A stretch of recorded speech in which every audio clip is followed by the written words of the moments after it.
안녕하세요. 한국공론포럼 박태수입니다. 지난 10강 동안 공론장의 개념과 공론장의 필요성 등에 대해서 말씀을 드렸습니다. 지난 시간까지는 주로 가치와 철학에 관한 얘기들을 많이 드려서 조금 어려운 측면도 있었을 것 같아요. 특히 권력에 관한 개념 같은 거는 곰곰이 생각을 좀 많이 해야 될 사안이었을 것 같습니다. 자, 드디어 이제 공론장 설계 50강을 오늘부터 시작을 하겠습니다. 기대하셔도 좋습니다. 2편 공론장 설계는 공론장 설계의 개념과 의미, 공론장의 위치와 공론장 설계, 공론장의 구성, 공론장 설계 과정에서 고려해야 할 점들, 또 공론장 구성 및 운영 원칙, 공론장 주요 절차와 진행 등에 관한 내용으로 구성될 것 같습니다. 자, 그럼 먼저 공론장 설계에 대한 가장 기초적인 내용을 좀 확인을 좀 하고 내용을 심화시키는 방식으로 진행을 하도록 하겠습니다. 무슨 의미냐면은 공론장 설계가 비교적 좀 복잡하기 때문에 기본적인 설계, 그 다음에 중간 정도의 설계, 그 다음에 아주 구체적인 내용에 대한 설계, 이렇게 점점 내용을 심화시켜가는 방식으로 진행을 하겠다라고 하는 의미입니다. 그렇게 하는 것이 여러분들이 내용을 이해하기에 훨씬 더 편리할 것 같아서 그렇게 진행을 하도록 하겠습니다. 그래서 11강에서 13강은 공론장 설계 기초에 관해서 말씀을 드리겠습니다. 공론장의 개념과 역할에 대해서 공부를 하겠습니다. 공할 공자에다 논의할 논자고 퍼블릭 오피니언이라고 얘기를 하죠. 공적 사안에 대해서 공중이 논의를 통해서 모아진 의견 내지는 그런 과정을 공론이라고 얘기를 하죠. 공론장이라고 하는 것은 이런 공적인 논의가 일어나는 공간이라고 하는 것으로 이해를 하시면 될 것 같아요. 그런데 이제 공론장을 공공영역, 공영역 이렇게 다양한 표현들로 사용을 하는데요. 가장 일반적으로는 공론장이라고 하는 말을 가장 많이 사용하고 있습니다. 공론장 이론을 하버마스가 이제 정초했기 때문에 독일어의 의미는 웨펜들리카이트라고 해서 웨펜이라고 하는 것이 오픈이라는 뜻이거든요. 그래서 공개된 논의 공간이라는 의미가 굉장히 강하다고 볼 수가 있고요. 그 다음에 리퍼블릭 할 때 퍼블릭이라고 하는 것은 공적인 이라는 의미잖아요. 그래서 공적인 논의가 이루어지는 공간이라는 의미로 사용을 한다고 볼 수 있습니다. 따라서 정리하자면 우리 삶의 문제를 스스로 해결하고 시민의 뜻과 의지를 형성하는 의사소통 공간이다. 의사소통이 이루어지는 공적 논의 공간, 공적인 문제를 가지고 의사소통이 이루어지는 공간이라는 의미가 가장 일반적인 의미의 공론장이다, 이렇게 말씀을 드릴 수가 있습니다. 참고로 수기민주주의하고 공론장 하고의 관계, 이걸 사람들이 막 무차별하게 쓰는데요.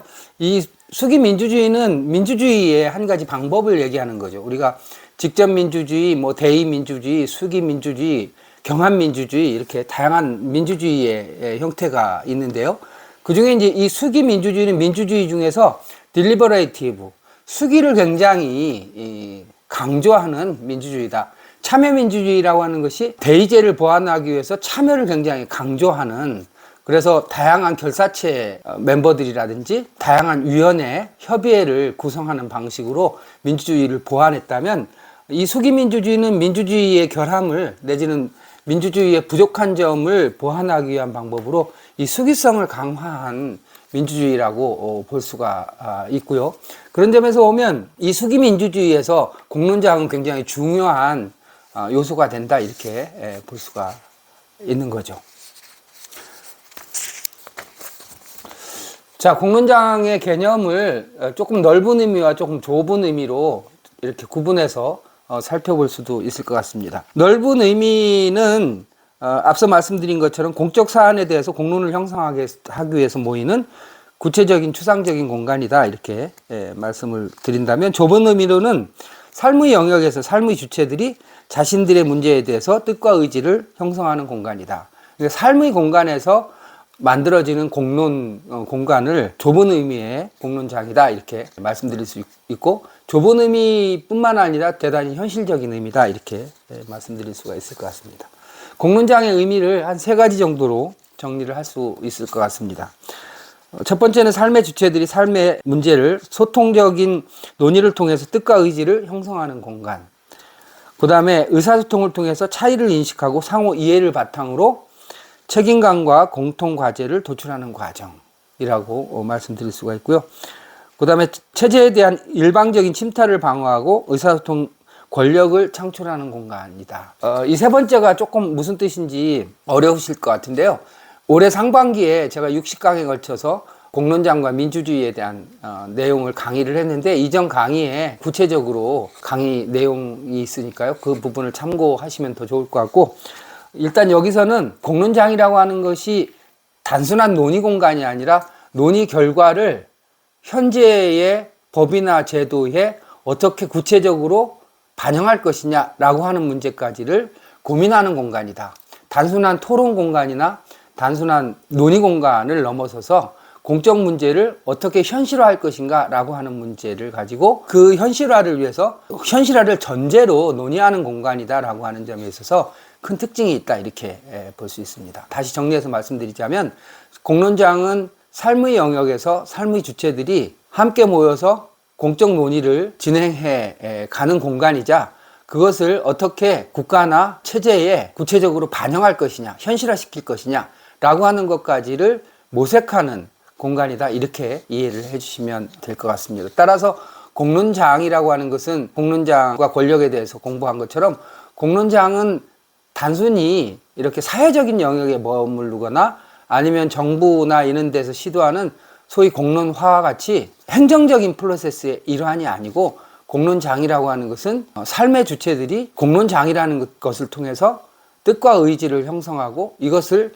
정치적으로 실현하는 정치적 공간이다 라는 의미라는 점을 유념해 주시면 좋을 것 같습니다.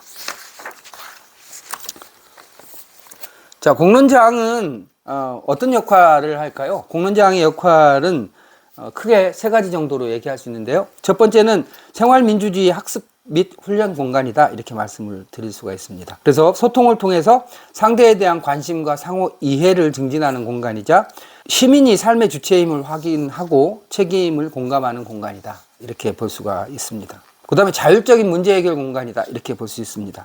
민주적 절차와 논의를 통해서 삶의 주체들이 직면한 문제를 자율적으로 해결하는 공간이고, 시민의 잠재력을 확인하고 자신감을 회복하는 공간이다. 이 공론장을 통해서 스스로 주체임을 자각하고 스스로가 정치적 주체임을 확인하는 공간이다 라고 말씀드릴 수가 있습니다. 세 번째는 의사소통 권력을 형성하는 공간이다 라고 볼 수가 있죠. 공론장 자체가 의사소통 권력은 아닌데, 공론장을 통해서 상호 이해와 공감대가 형성이 되고 삶의 주체들의 의지가 또 내용이 형성되는 과정을 통해 가지고 이것을 기존의 체제에 반영하기 위해서 노력하는 공간이다.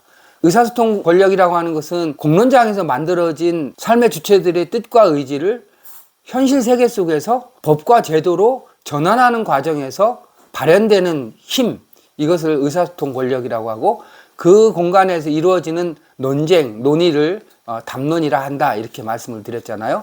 이렇게 공론장이라고 하는 것은 의사소통 권력을 형성하는 기반이 되는 공간이다, 이렇게 이해를 하시면 될 것 같습니다. 자, 정리하겠습니다. 공론장의 역할은 국가와 상호 주관적인 관계를 회복하기 위해서 시민의 자율성을 바탕으로 뜻과 의지를 모아 시민 권력의 원천을 형성하는 공간이다. 조금 어렵지만 대충 이해가 가시죠? 삶의 공간, 생활 공간이라고 하는 것은 국가나 시장과 같은 기존 체계하고는 좀 차이가 있잖아요.